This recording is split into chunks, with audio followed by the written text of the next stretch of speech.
I am carrying my statement for this afternoon, which is what I'm going to make. It is April 14. We're going to talk about the excise tax. So this has been done today. And I challenge anyone who are saying that I am sick, that they come and exercise with me.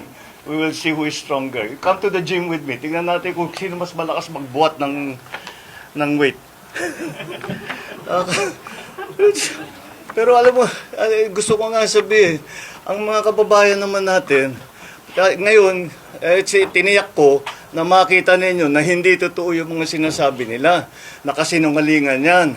Kaya mula ngayon, yung mga taong yan na nagsabi sa inyo na may sakit ako, na baldado na ako, ngayon alam ninyo, puro sinungaling ng mga yan.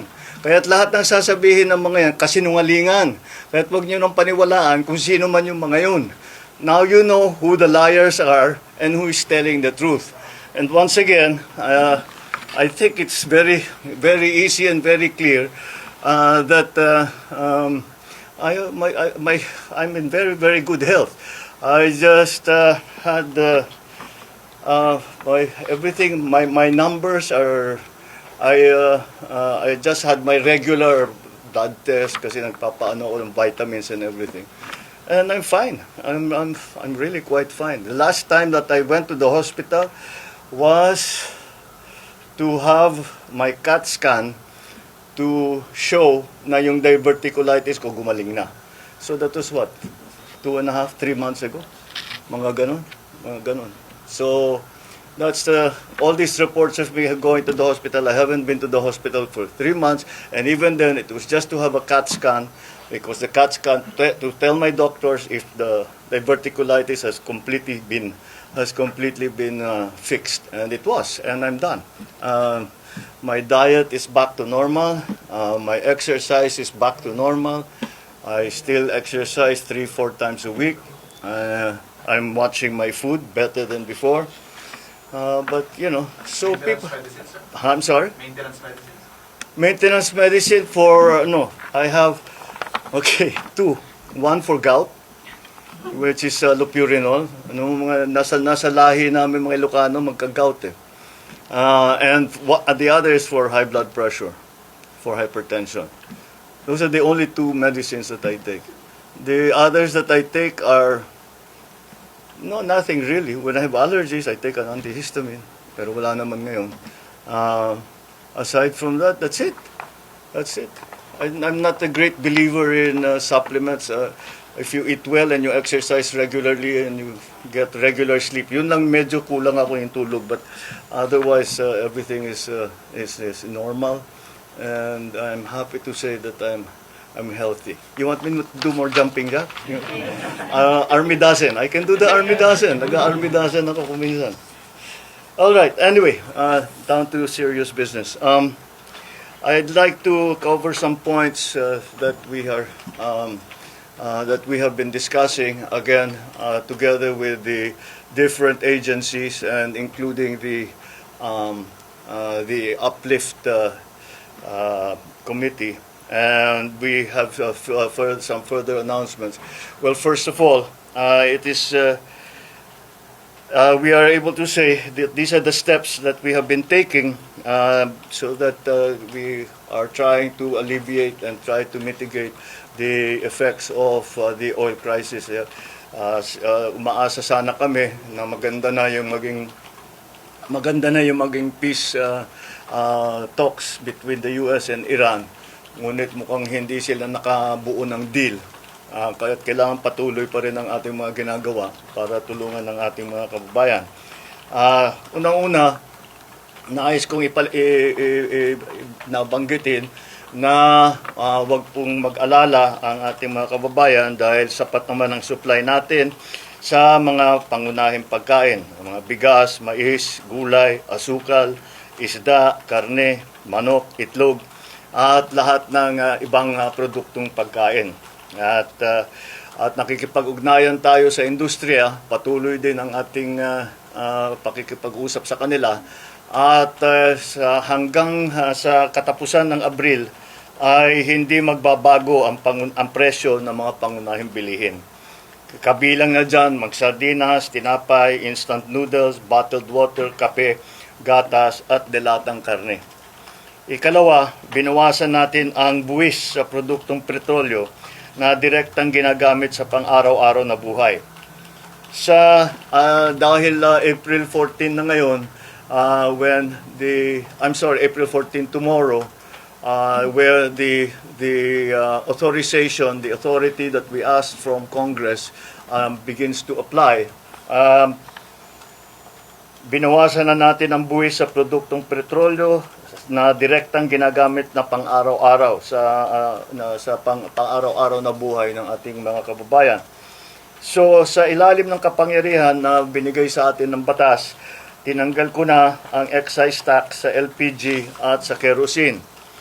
Ang katumbas nito ay 3 piso at 36, how much is this? 336. 3 pesos 36 ang bawas ng kada kilo ng LPG, halos 37 pesos sa isang tangke ang mababawasan ng presyo. At 565 pesos 60 centavos kada litro ng kerosene. Ibig sabihin, mas mababa ang gastos sa pagluluto at sa araw-araw na pangangailangan ng bawat pamilya. Pangatlo, inaayos na natin ang sistema sa pagpasok ng pagkain sa bansa para mapababa ang presyo, mapabilis at sa ganung paraan mapababa ang presyo. Inutusan ko na ang Department of Agriculture at saka yung Tariff Commission pababain ang taripa sa mga inaangkat na pagkain upang makatulong sa pagbaba ng presyo para sa ating mga namimili. Pero malinaw ang directive na ito. Hindi ito pwedeng gawing basta-basta. Bawat hakbang, malinaw ang proteksyon sa ating lokal na produksyon. Poprotektahan natin ang mga consumer, ang mga magsasaka at ng industriya. Yan ang ating hinahanap na balanse. Dahil everything, as you know, the economy is a complicated system. Kaya kung may gagawin ka sa isang bahagi, may epekto yun sa kabilang bahagi. Kasabay nito, pagbibilisin na rin ang pagproseso ng mga permit tulad ng SPSIC, Certificate of Necessity to Import, para mas mabilis makapasok ang kinakailangang pagkain at mas mababa ang magiging halaga.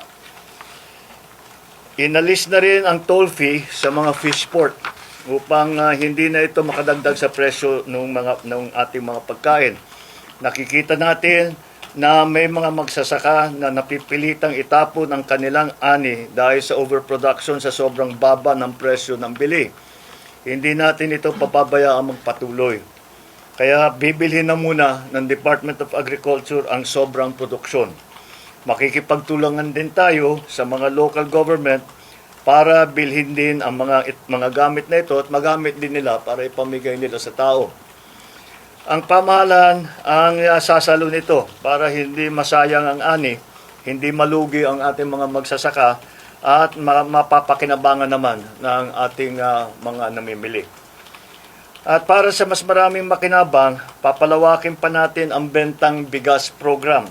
Dadamihan ang tindahan, habaan ng oras ng pagbenta, lalo na para sa ating mga senior citizen, para sa ating PWD at siyempre mga single parent. Pangapat, ibababa din natin ang gasto sa pagdaan ng pagkain mula sa pantalan hanggang sa merkado.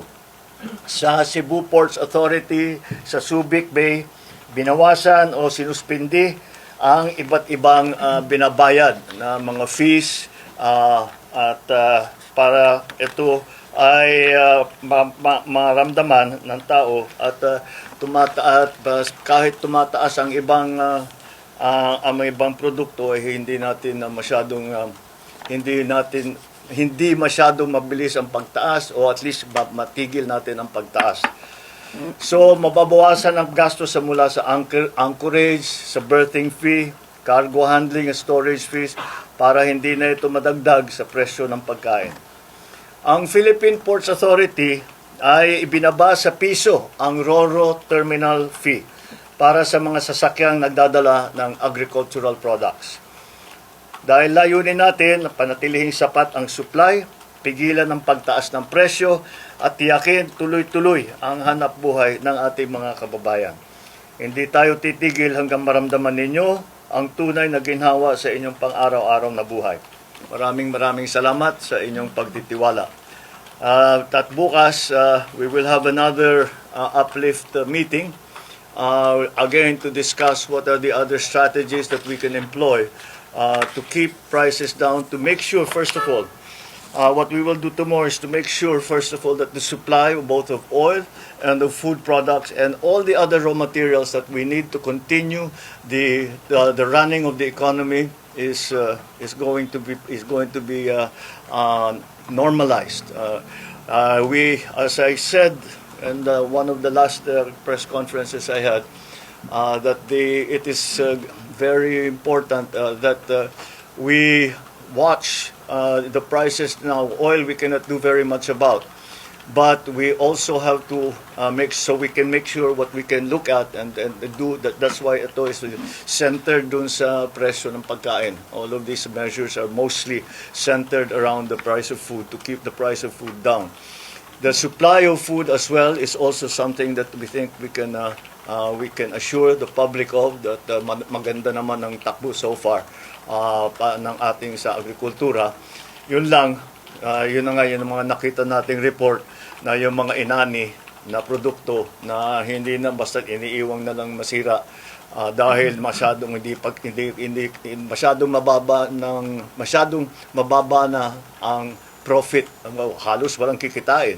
Kaya since walang kikitain, dahil tumaas yung presyo ng lahat at ganun pa rin ang presyo ng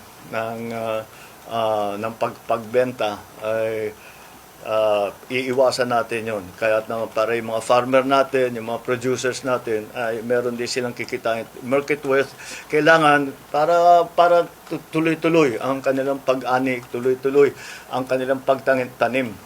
Dahil yun na nga, yung ina-assure natin yung supply ng pagkain. Supply at saka presyo. It is the balance that we are trying to achieve, because simple lang naman ito. Kapag it's the same as kagaya ng nakita ninyo sa langis. Kung masyadong babain ang presyo ng langis, ay sasabihin ng mga importer, hindi na kami kikita, hindi na kami mag-i-import. Masisira naman yung supply natin. Okay? It's the same thing. Yung mga farmers, sinasabi nila masyadong mataas na ang binabayad namin doon sa transportation cost, sa lahat ng mga iba't ibang cost, at mababa pa rin ang presyo ng pagkain ng kanilang ani. So hindi na sila kikita, kaya hindi na binababa. Hindi na dumadating sa merkado yung kanilang produkto. Kaya aayusin natin yan. We will continue to support the farmers, but we will also keep the prices down. The gap that we have to close will be closed by government. It will be government funds that we will have to use. We will have to take funds from other projects, other programs, to make sure that is something that we have attended to. All right, so that's basically the announcement for today. I know that people have been asking about what we are going to do about the excise tax. I hope I have provided the answer for you today, and that will be again a point of discussion for us tomorrow at the uplift meeting, and that's it for now. Thank you. Sir, how about the VAT po on fuel products? Will it be discussed din sa uplift meeting? Yung sa VAT, there are calls rin po to suspend the VAT. I think it's time to explain. Here's the thing with the VAT, especially the VAT on oil, on petroleum products. The VAT on petroleum products, we are going to get a windfall profit from that, because tumaas yung presyo ng crudo, and because of that, all the importations will have. At the present VAT rate, we will get extra funds from that. Those, if we take away the VAT on petroleum products, it will only help the petroleum market. What we need is funding to help the entire society. Hindi pwedeng yun lang, titignan lang natin is the petroleum.